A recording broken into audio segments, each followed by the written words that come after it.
Today we're going to learn about exponential functions and how they compare to linear functions. Linear functions are what we have been doing all year so far in algebra, and exponential is something that's new. So as we learn this new function, we are going to look back at linear and see how they compare to each other. So first of all, I'm going to start with linear because we're familiar with it. Linear increases or decreases at a constant rate.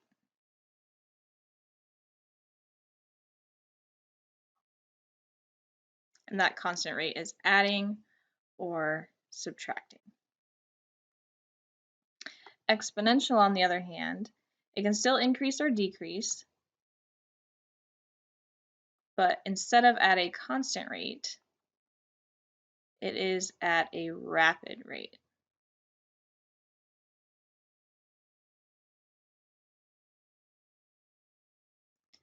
So that is multiplying or dividing. It can go a lot quicker, more rapid, if we multiply or divide compared to adding and subtracting. That's the biggest difference between exponential and linear when you look at their patterns, is the multiplying and dividing versus adding and subtracting.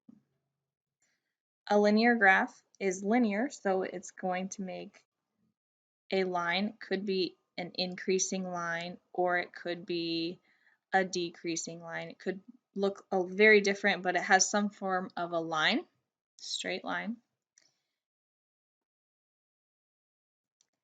And exponential is more of a curve. It either makes like an L or like a J shape. So it could look like something like this, or it could look something like this, where we get that L was the first one I did, and this one is more like a J. Either one, so I'm going to go ahead and draw both, but just know that it's going to be one or the other. It is not going to be both of these. Just like with lines, I wouldn't have two of them unless we were doing systems.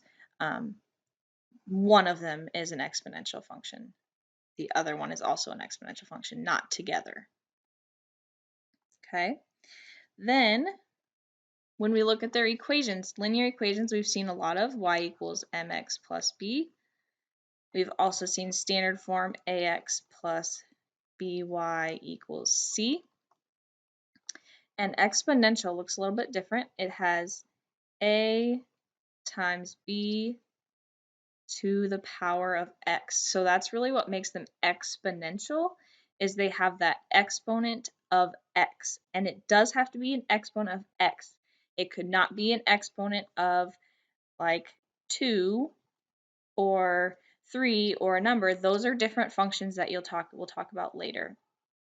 Okay, exponential has an exponent of x. So it could look like that, or it could have 1 plus or minus the rate to the power of t, which was basically x. It's the time. I'll go ahead and label it x so we don't get confused. Next, we'll look at their tables. In a linear table, there's adding or subtracting when I look at the y values. So for example, I might have 0, 3, 6, and 9, and I see that that is adding 3, adding 3, adding 3. It's a pattern of adding, or it could be subtracting. If I flip this around and did 9, 6, 3, 0, then it would be subtracting 3. Either way, that is linear. And in this case, this would be y equals 3x. Exponential multiplies or divides. So an example would be 1, 3, 9, 27. This is multiplying by 3, multiplying by 3, and multiplying by 3. So it still has a pattern. It's just multiplying or dividing instead of adding or subtracting. I could flip this around and have 27, 9, 3, 1. That would be dividing. This equation with multiplying is y equals 3 to the power of x. So we see how this exponential and linear kind of look similar, but how that exponent changes things multiplying rather than adding. See that it grows a little bit faster than a linear table. And last we have situations.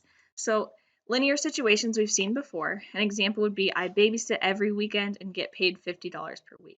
That is something that you would just keep adding your $50 each week. So there's not really a whole lot of keywords for this one. We're just going to look for any words that could mean adding or subtracting words.